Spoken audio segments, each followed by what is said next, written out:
Hi there. Pretty great out here. Let's do a kingdom song.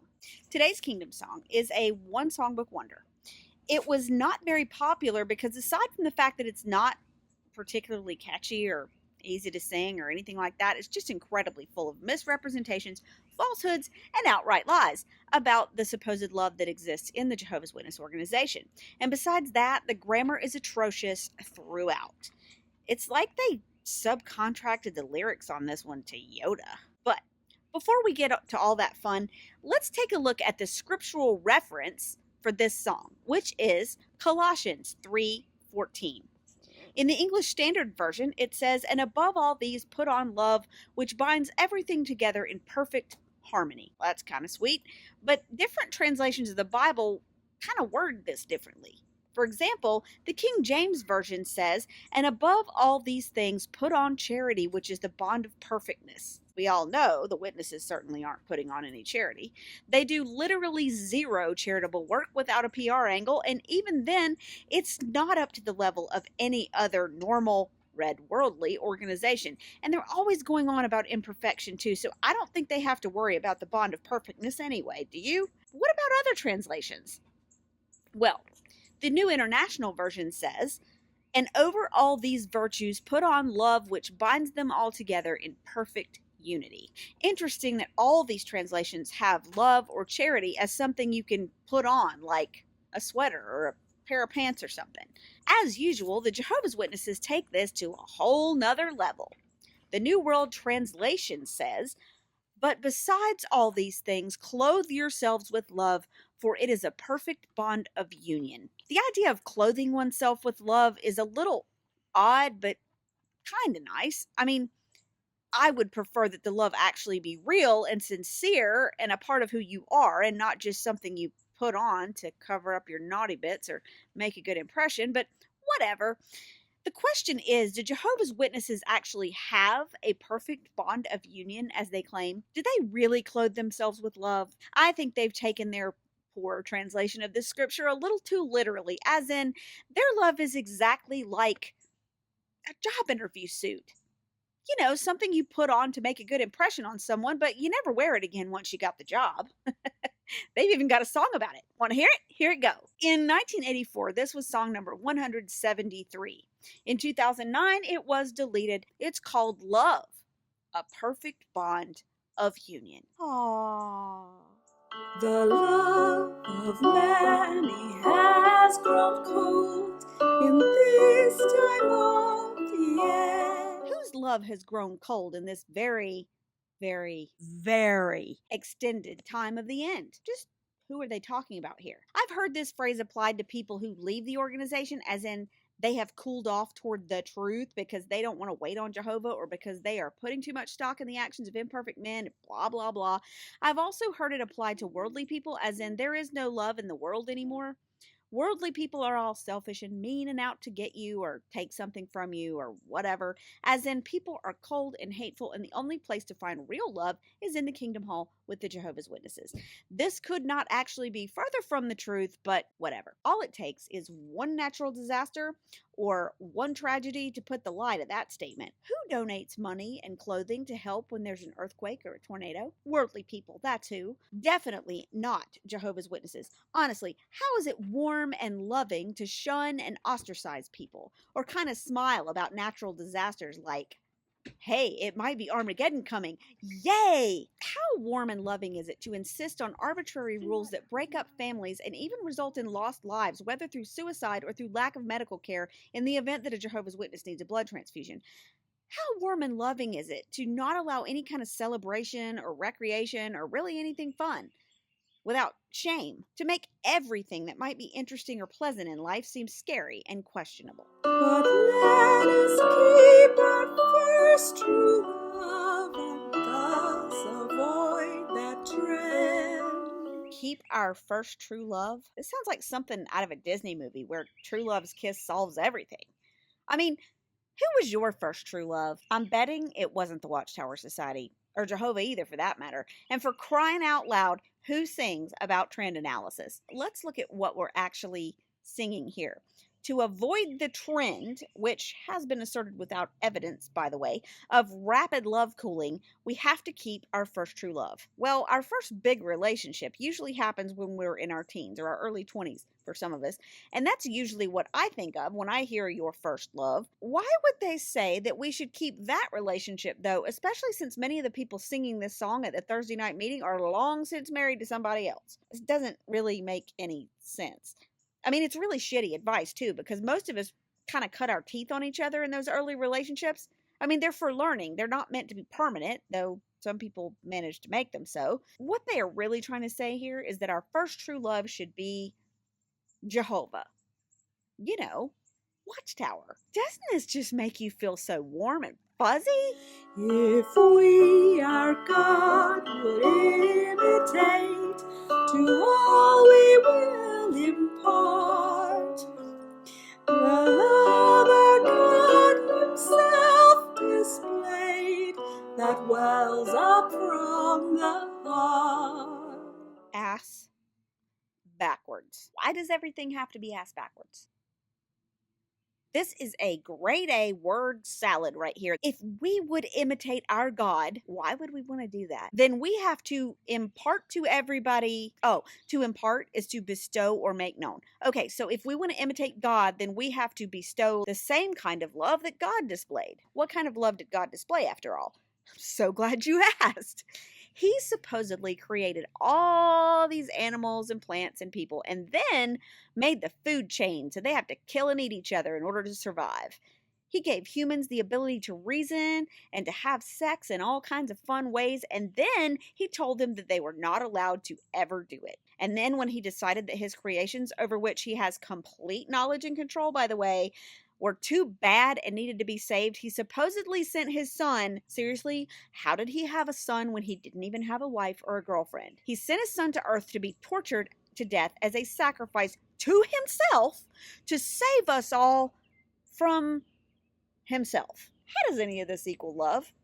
It sounds like psychosis to me. I mean, with friends like this guy, who needs enemies? A love without hypocrisy, a love that is intense. We really need to cultivate and freely it dispense. Hypocrisy is defined as the practice of claiming to have moral standards or beliefs to which one's own behavior does not conform.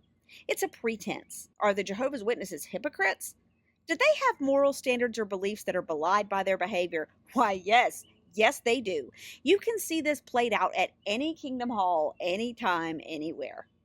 Let's say that a Jehovah's Witness has invited a worldly person to the Kingdom Hall, and that person has decided to go to their first meeting. Now, that person could be a drug addict or a criminal. They know nothing about this person at all. Now, what do? They love bomb. Everybody comes up and introduces themselves. Free Bible studies are offered. They might get invited to a congregation picnic or at the very least another meeting or a convention. They are treated like royalty most of the time so that they leave thinking, wow, these people are really super kind and accepting and loving. But at that same meeting, there's another person. And that person has likely known everybody in the entire Kingdom Hall for their entire lives. They have to sit in the back room and nobody is allowed to talk to them. Aside from the occasional pointing and staring and a stink eye here or there, they are completely ignored even by their own flesh and blood in the congregation. Why? Well, maybe they got caught smoking or masturbating, or maybe they had sex with somebody they weren't married to, but everybody in the building knows them, or even some of them even love the person as much as they're capable of loving anyone, but this person gets treated like dirt. Is that loving? I mean, is that kind? Does that punishment in any way fit the supposed crime? I think not. And do they tell that new person they're love bombing that this could be their fate in a few short years if they decide to become Jehovah's Witnesses and then fuck up somehow? No. No, they do not. Or what about the constant assertion that Jehovah's Witnesses are the most honest people in the world? I heard that one my entire life, but are they? No. They actually have a doctrine called theocratic warfare that says it's okay for Jehovah's Witnesses to lie as long as they are protecting their religion. They regularly lie to the authorities in cases of child abuse, child custody when one parent is not a Jehovah's Witness, and similar other situations. You can see this in action with the Australian Royal Commission, where Jeffrey Jackson of the governing body fame totally lies about his affiliation with Watchtower and the belief that the governing body is the sole mouthpiece of God on earth. Or the testimony in a Canadian court a couple years ago in which an elder said that disfellowshipping is not shunning and that normal family relations continue whenever somebody's disfellowshipped. Now, I can tell you from lifelong experience, with my dad being disfellowshipped when I was very young and myself being disfellowshipped about 25 years ago, that is total and absolute bullshit. As far as intensity goes, if you've seen any of my Sex in the Watchtower videos, you know that they specifically and constantly advise against intensity when it comes to love. This next line is another ass-backward crime against the English language. What do they mean by it dispensing? I think what they're trying to say is that we should cultivate love and dispense it freely. But when I think about dispensing something, I think about like bubblegum machines or those soap dispensers in public bathrooms. You know what I'm talking about? Each person gets the exact same squirt of industrial grade hand soap, right? Once you're actually a Jehovah's Witness, you will find this a very apt analogy. Oh, and don't expect your single squirt of industrial grade love to be freely dispensed either. You got to work for it once you're on the inside. Love bombs are reserved for those on the outside. Now let's find out who specifically we are supposed to love. You ready? Let's broaden out to reach the hearts of all our brothers true. Thus love the ones that God does love, and render them their due. Yuck. Oh, okay. There's some coded language here that you might not be familiar with if you've never been a Jehovah's Witness. If you have, you're probably gagging just as hard as I am right now. Let's start with broadening out. Did anyone ever have this topic as a local needs talk? We did. Broadening out does not refer to what we are all doing under quarantine right now. Fat and round, everybody's belly is fat and round. It means expanding our social circle to include the whole congregation. Now, on the surface, this sounds okay, right? It's good to be inclusive. We don't want to leave anybody out, except disfellowship people, but they're not true brothers anyway. And neither are the ones who wear their pants too tight or their skirts too far above the knee. No, we need to broaden our social circle to include all those in the congregation who are spiritually strong, in good standing, and who are the most brainwashed. That's what broadening out means. It means surrounding yourself with as many of the most indoctrinated and exemplary Jehovah's Witnesses you can find, which also results in a social circle that doesn't really allow close relationships to develop. Close relationships result in cognitive dissonance when someone does something wrong and needs to be reported to the elders or what have you. You're supposed to love the ones God loves. And who does God love? Jehovah's Witnesses. In good standing with regular service hours reported every month, who dress modestly and don't ever go out without a chaperone. And what about rendering their due? Ew! Usually in Jehovah's Witness land, the rendering of dues refers to marriage, as in the wife is expected to render her dues to her husband even if she has a headache and he smells like old gym socks. Yuck. Also, the idea of something being due is an obligation. Like, you owe these people your love and affection just because they go to the same building you do several days a week to sing stupid songs. In Jehovah's Witness world, love isn't something you feel for someone because they spark joy or because they're kind to you or even because you enjoy being around them. Love in Jehovah's Witness world is something you owe to people that you might not really even like. Kind of a drag if we're being honest. As this old system falls apart, our love must us unite. The bond of union that we have, we must keep holding tight. Our friends the Witnesses love to talk smack about this old system. This old system nears the brink. This old system is about to be destroyed. This old system is falling apart. This system refers to literally the entire world. every person, place, and thing that is not a Jehovah's Witness. Everything and everybody sucks except them. You don't have to look very hard to see the bullshit here, do you? I mean, we live in a world full of really amazing stuff.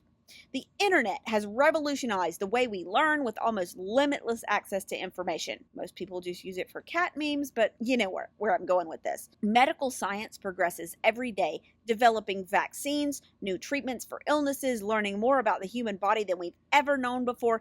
Sure, it's not perfect. Healthcare in the US sucks out loud too, but you can't have everything. Bad things do still happen, but we are able to respond quicker and more efficiently than we ever have as a human race. I don't think the world is falling apart at all. This is just the Jehovah's Witnesses trying to satisfy their doomsday worldview. They love coronavirus, man. There's another angle here, though, and I find it a bit disturbing, especially considering that the majority of my family is still Jehovah's Witness.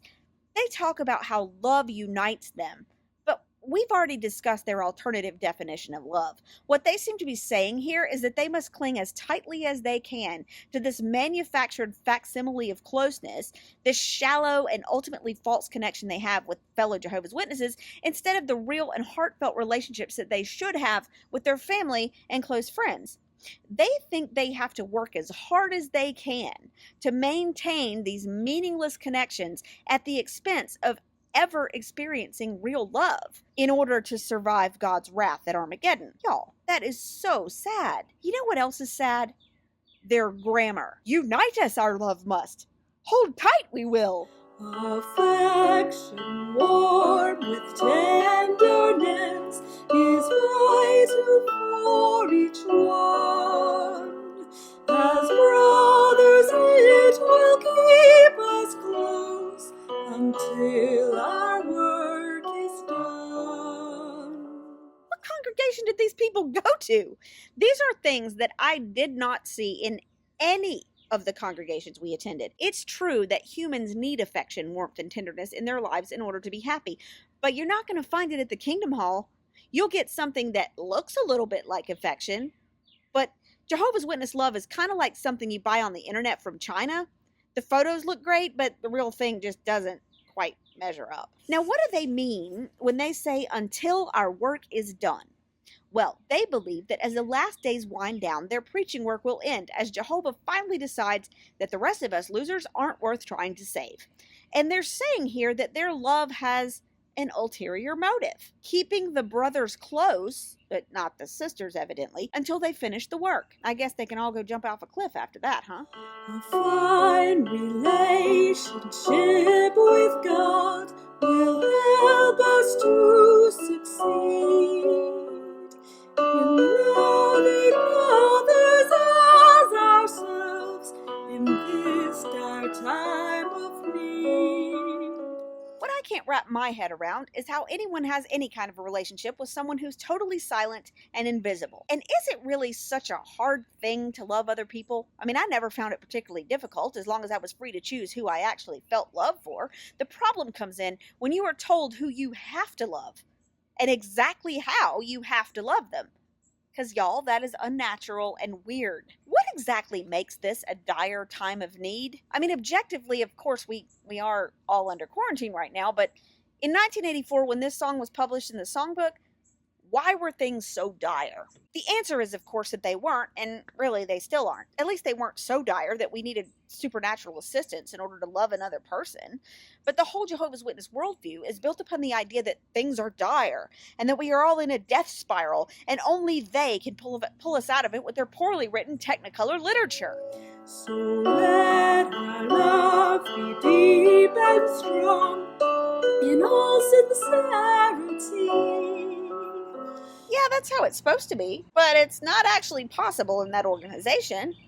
Why not? Because 1, they tell you who you have to love and who you cannot love, and 2, they give you strict limitations on exactly what love looks like and how you may express it, and 3, their entire structure is engineered to prevent intimacy and closeness, and 4, you can't trust anyone in the congregation because there's a culture of tattling and gossiping and reporting on each other for any real or perceived mistake, screw up, or misbehavior. When you feel duty bound to report on your friends and family if they screw up, and you know that if you step out of line yourself, you're going to be punished and possibly disfellowshipped and completely ostracized, well, It's really hard to trust anyone in that situation, so everything is put on. It's all a front. There is very little sincerity at all. A perfect bond of union, love proves itself to be. Thanks a lot, Yoda.